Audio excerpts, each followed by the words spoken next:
छोटे लक्षणों में आप सुनेंगे अपने आचार्य जी ने और आप में से अनेक सज्जनों ने, माताओं ने एक साधक आश्रम बनाया और उस साधक आश्रम से हमारा कल्याण होता है, हमको सुख मिलता है और अन्य लोग देश देशांतर में इससे लाभ उठाते हैं। इसका नाम विद्या है। अब विद्या प्राप्ति के उपाय, विद्या प्राप्ति के उपाय हैं, उनका ऋषियों की भाषा में या व्यवहार भानु में लिखा। आगम काल 1, स्वाध्याय काल 2, प्रवचन काल 3 और व्यवहार काल। 4 प्रकार से विद्या आती है। आचार्य के मुख से हम शब्द अर्थ संबंध 3 होते हैं। शब्द 1, अर्थ 2, अर्थ वस्तु और संबंध। शब्द का और अर्थ का संबंध होता है आपस में। शब्द अर्थ संबंध।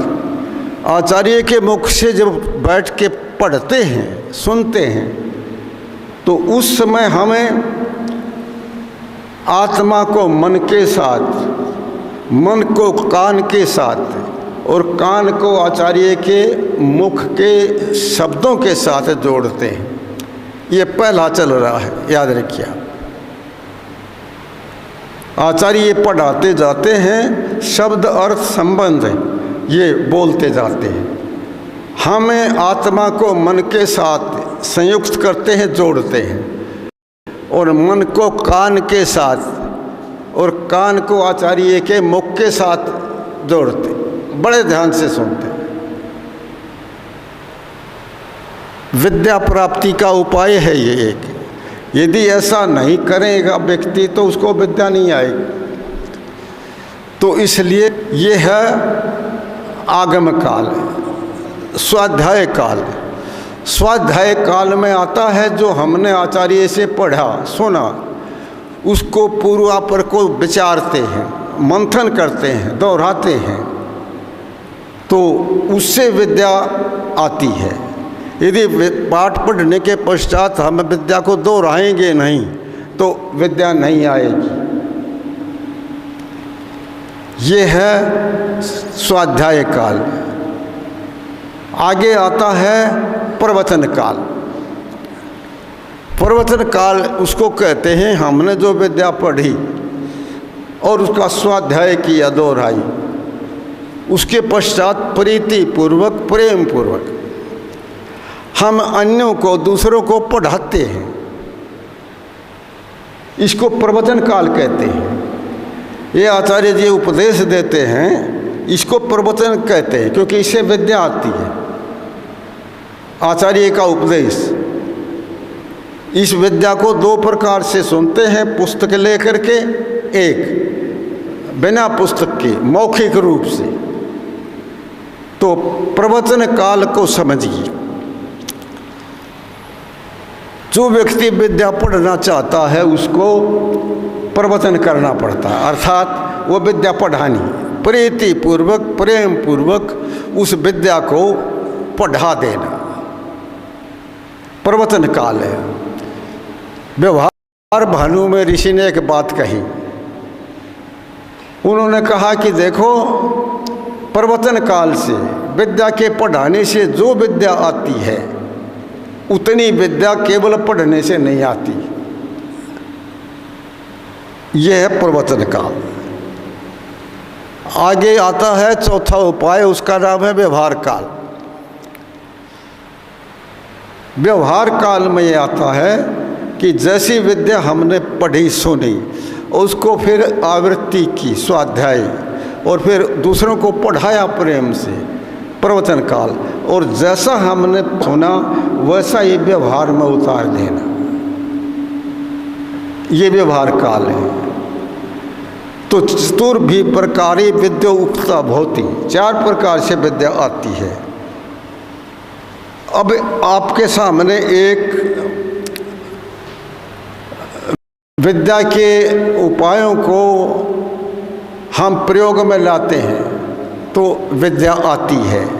यदि प्रयोग नहीं करते हम उपायों का तो विद्या नहीं आती। विद्या के प्रयोग करने से और न करने से ये आपके सामने रखता हूँ। एक कथा है अपने ऋषि परंपरा में, उसको बताया जाता है। एक व्यक्ति थे विरोचन नाम के, एक थे इंद्र नाम के। दो व्यक्ति आचार्य के पास में विद्या पढ़ने के लिए 32 वर्ष तक विद्या पढ़ते रहे। आचार्य ने कहा कि विद्या आ गई। विरोचन ने कहा गुरुजी मुझे विद्या आ गई है। अच्छा। इंद्र ने कहा कि मुझे विद्या नहीं आई। अच्छा। तो 32 वर्ष तक आप पढ़े। 32 वर्ष तक वो पढ़ते रहे आश्रम में। फिर कहा कि आपको विद्या आ गई, गुरुजी नहीं आई, 32 वर्ष तक पढ़ो। तो 3 32 कितने हो गए देख लो। फिर कहा कि आपको विद्या आई, गुरुजी मुझे विद्या नहीं आई। तो अच्छा 5 वर्ष तक और पढ़ो। कितने हो गए? 101 वर्ष विद्या पढ़ी श्रद्धा पूर्वक, ब्रह्मचर्य पालन पूर्वक। इंद्र को जब विद्या आई, विरोचन ने 32 वर्ष पढ़ते ही कह दिया था मुझे विद्या आई। विरोचन ज्यों कहते रह गए, कुछ विद्या नहीं आई विरोचन को। और इंद्र को विद्या आई जिसमें 101 वर्ष तक पढ़ी। ये विद्या के उपायों का प्रयोग करने से विद्या आती है, नहीं तो नहीं आती। इसके अंदर एक बात जानने की है। अपने आश्रम में दर्शनों को पढ़ाया जाता है, योग सिखाया जाता है। ये वही विद्या है, प्राचीन काल से चली आई। अपने आचार्य जी ने व्यवस्था की है। 4 दर्शन आप में से पढ़े हुए होंगे, माताएं में भी होंगी, हमने सुना है। 4 दर्शन पढ़ चुके हैं। दर्शन शास्त्र याद रखिए। जैसे भारतवर्ष के अंदर पढ़ाए 6 दर्शनों की चलती है, वैदिक शास्त्र, ऐसी विद्या मेरी दृष्टि में कहीं भूगोल में नहीं मिलेगी। 6 दर्शनों की विद्या। तो विरोचन को तो कुछ नहीं आया और इंद्र बन गए विद्वान। दर्शनकार कपिलाचार्य, सांख्य दर्शन के बनाने वाले कपिलाचार्य हैं। उसने सूत्र बनाया, न श्रवण मात्रात कृत कृत्यता परामर्शादृते विरोचनवत। श्रवण मात्र से विद्या नहीं आ जाती। श्रवण मात्र जैसे विरोचन को नहीं आई।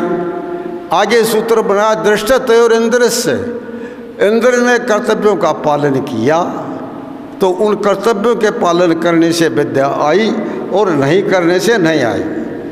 अब आप ध्यान देंगे, आजकल भौतिक विज्ञान को तो विज्ञान मान लिया जाता है, परंतु इन दर्शनों के विज्ञान को विज्ञान मानने के लिए नहीं है।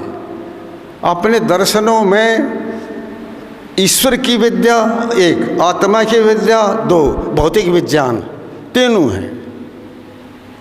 तीनों विद्याएं हमारे यहाँ हैं, किंतु तीनों विद्याएं मेरी दृष्टि में और कहीं नहीं मिलेंगी इस रूप में। संतुलित उचित ईश्वर का स्वरूप क्या, सब आत्मा का स्वरूप क्या, सत्वरजतम प्रकृति का स्वरूप क्या, सभी विद्याएं। एक दृष्टांत देता हूँ, आपको समझ में आ जाएगा। संसार के अंदर 2 प्रकार के पदार्थ हैं। संसार के अंदर एक जड़ पदार्थ और दूसरे चेतन पदार्थ। ये ग्रंथ है, ये जड़ पदार्थ है। ये मेज है, ये जड़ पदार्थ है। आचार्य जी, मैं और आप, हम चेतन पदार्थ हैं। जीवात्मा चेतन पदार्थ है और ईश्वर चेतन पदार्थ है। सत्व रजतम भौतिक जितना रह गया वो जड़ पदार्थ है।